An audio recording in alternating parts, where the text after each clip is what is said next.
오늘은 그날의 샘이 열리리라 라는 제목으로 하나님의 말씀을 함께 나누겠습니다.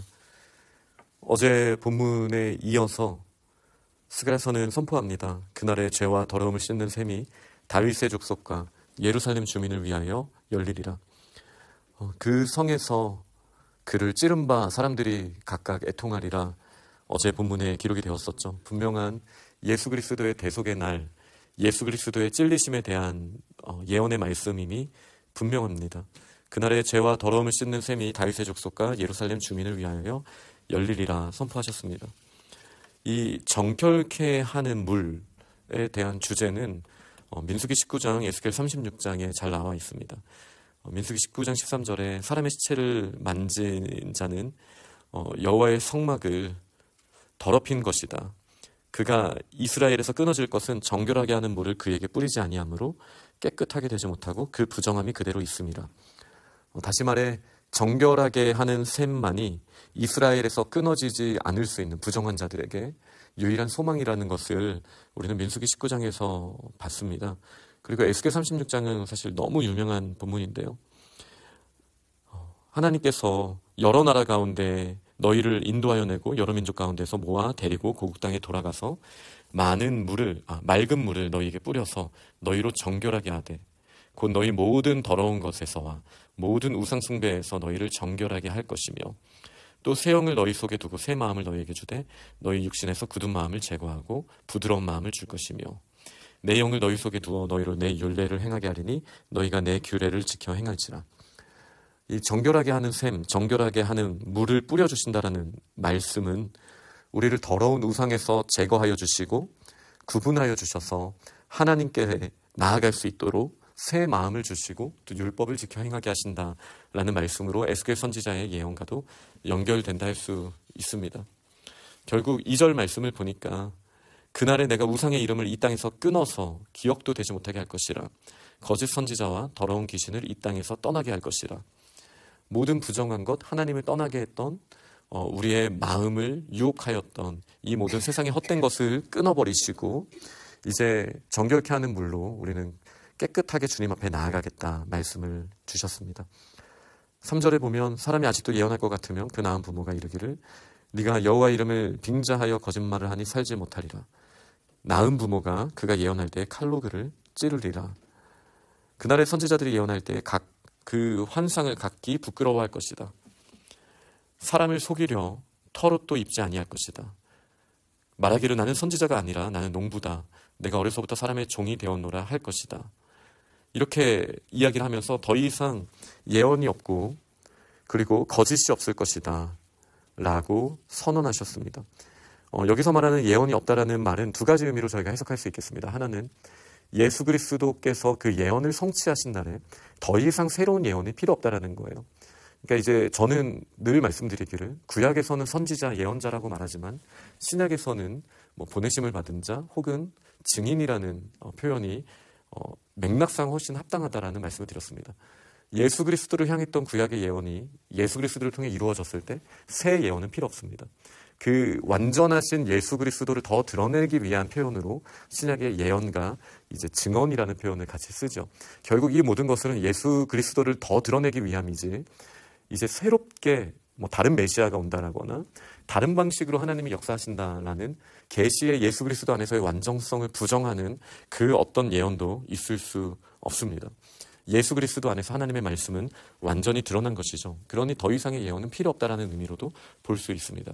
또 다른 차원에서는 계속 이 예언에 대해서 말할 때 신명기 13장처럼 잘못된 예언, 거짓 다른 신들을 의지하면서 하는 예언들에 대한 경고를 계속 주시거든요.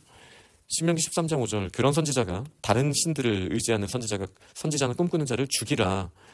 이렇게 13장 5절에 말씀을 하셨습니다.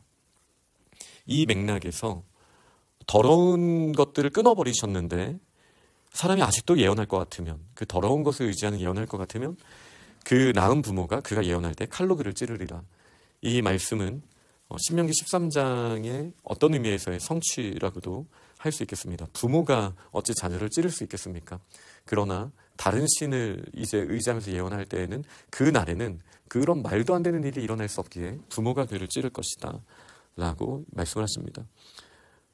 그리고 이제 털옷도 입지 아니하리라 나는 농부라라는 말씀에서 저희는 야곱과 에서 그리고 가인과 아벨을 떠올리게 되는 거예요. 이 형제들의 모습 가운데 잘못된 거짓된 모습으로 속이려고 털옷을 입고 잘못된 방식으로 하나님의 은혜를 구하였던 방법, 그리고 하나님께 제사를 드렸지만 하나님의 은혜의 방법이 아니라 자신의 힘으로 했을 때 결국은 자신의 힘으로 동생을 죽였지만 그의 원래의 모습은 농부였잖아요.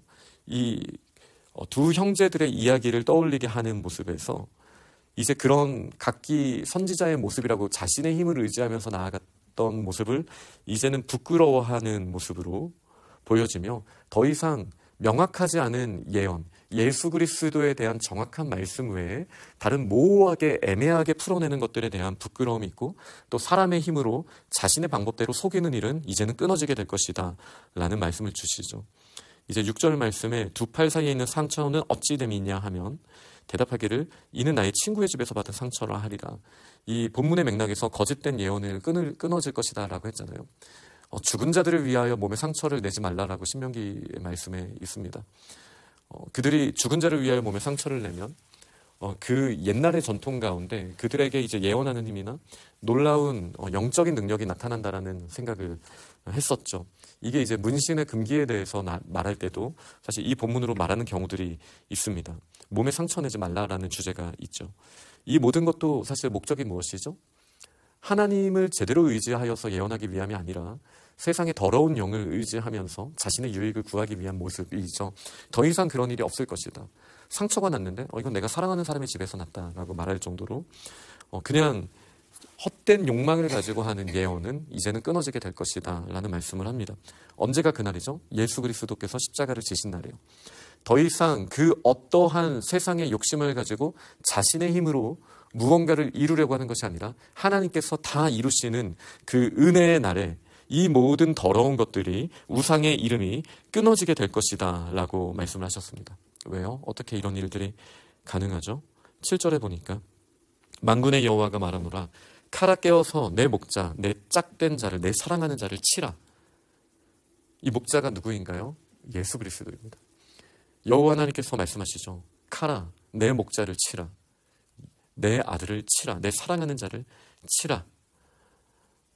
원래는 거짓 선지자와 더러운 귀신을 의지하여서 예언했던 사람들을 부모가 칼로 찌른다고 오늘 분명히 3절에 말했잖아요. 근데 성부 하나님이 성자 예수 그리스도를 칼로 찌르신 거예요. 이 예언의 맥락에서 제가 봤을 때요. 왜요? 이 모든 세상의 더러운 죄악을 예수 그리스도가 짊어지셨기 때문이에요. 결국은 그 거짓을 짊어지고 이 모든 대가를 지불해야 되는 많은 사람들이 있지만 그 사람들을 위하여 예수 그리스도가 죄가 되셨고 여호와 하나님께서는 칼로 그를 찌르라고 말씀하셨습니다. 그러니 누구든지 예수 그리스도 안에 있는 자들은 이제는 더 이상 이 더러운 것에 머무르지 않게 되는 거예요. 예수 그리스도로부터 말미암아 정결한 샘이 흘러나왔으니 우리의 탐심을 따르는 예언, 우리의 탐심을 따르는 우상 숭배, 거짓, 더러운 귀신을 의지하였던 모든 모습은 이제는 끊어지게 될 것입니다. 왜죠? 예수 그리스도의 이 속량으로 말미암아 그분에게서부터 나오는 정결한 샘으로 맑게 된 깨끗하게 된 자들이 어찌 더 이상 우리로 말미암아 예수께서 찔림을 당하셨는데 우리가 더 그런 것들을 사모하며 나아갈 수 있겠습니까? 그럴 수 없죠. 그래서 하나님께서 목자를 치실 때 뭐라고 말씀하십니까? 그때 양이 흩어지려니와 작은 자들 위에는 내가 내 손을 들이우리라. 이 말씀은 마태복음 26장 말씀을 떠올리게 하는 거죠. 예수님께서 이 스가랴 말씀을 인용하셨습니다. 그때 예수께서 제자들에게 이르시되 오늘 밤에 너희가 다 나를 버리리라. 기록된 바 내가 목자를 치리니 양의 떼가 흩어지리라 하였느니라. 이 스가랴 13장 말씀으로 분명하게 이 목자를 찌르리라라고 하셨던 이 말씀이 예수 그리스도를 향한 말씀이었음을 예수님께서는 분명하게 하셨습니다. 하나님께서 예수 그리스도를 찌르셨을 때 십자가에 매달으셨을 때 양이 흩어질 것이지만 작은 자들 위에 여호와의 손이 임하였던 것을 저희가 보게 됩니다. 그러면서 에스겔 5장 말씀을 떠올리게 하는 말씀을 하나님께서 주시죠. 여호와가 말하노라 이 온 땅에서 3분의 2는 멸망하고 3분의 1은 거기 남으리니 에스겔 선지자는 자기의 행위를 통해서 하나님의 말씀을 드러내곤 했거든요. 그 중에 하나가 이제 머리카락의 3분의 1은 불살라버리고 3분의 1은 칼로 잘라버리고 그리고 3분의 1은 바람에 흩어버리는 일이 있었습니다. 이 에스겔 선지자가 자신의 머리카락을 다 뽑아서 그렇게 하면서 에스겔서 5장에서 하나님의 말씀을 드러냈던 것은 3분의 2는 완전히 죽게 될 것이다 라는 거였어요. 불타고 칼에 찔리고 죽게 될 것이다. 그러나 3분의 1은 바람에 흩어지지만 그들은 결국 하나님께서 구원하실 것이다 라는 말씀이었어요. 이 에스겔서의 말씀의 맥락에 따라 예수 그리스도는 모든 자들을 위하여 십자가를 지셨지만 모든 자들이 다 그리스도의 정결케 하시는 셈 앞에 나올 것은 아니다라는 것을 말씀하십니다. 그들이 거부했기 때문이에요. 그러나 3분의 2는 멸망하겠지만 3분의 1은 남을 것이다. 그 3분의 1, 불 가운데 던져 에스겔서의 말로는 흩어지는 것이죠. 그러나 그들은 고난을 겪을 것이지만 은같이 연단하고 금같이 연단할 것이다. 결국 그 고난은 연단의 과정입니다. 예수 그리스도를 믿는 자, 정결한 샘을 뿌리는 자들에게는 당장의 축복이 눈앞에 있으면 참 좋겠지만 우리에게는 여전히 연단의 길이 있습니다. 예수 그리스도께서 모든 대가를 지불하셨지만 연단의 길이 남아 있습니다. 그러나 이 길을 지나갔을 때 그들이 내 이름을 부를 때 내가 들을 것이다.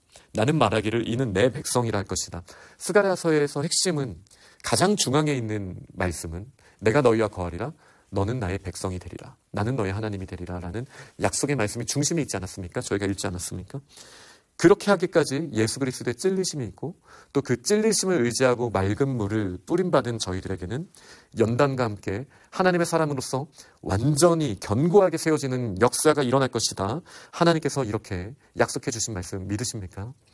우리는 예수 그리스도만 의지하여 이제 더 이상 세상의 것들을 바라볼 것이 아니라 찔리신 예수 그리스도로 말미암아 정결케 되었으니 더 이상 저희도 세상의 것을 의지하면서 거짓된 털옷을 입거나 이제 하나님 앞에 나아가는 것이 아니라 우상 숭배하는 모습으로 나아가는 것이 아니라 예수님만 의지하며 연단 가운데 믿음으로 승리하는 그러한 하나님의 기뻐하시는 백성이 다 될 수 있기를 간절히 축원합니다. 아멘.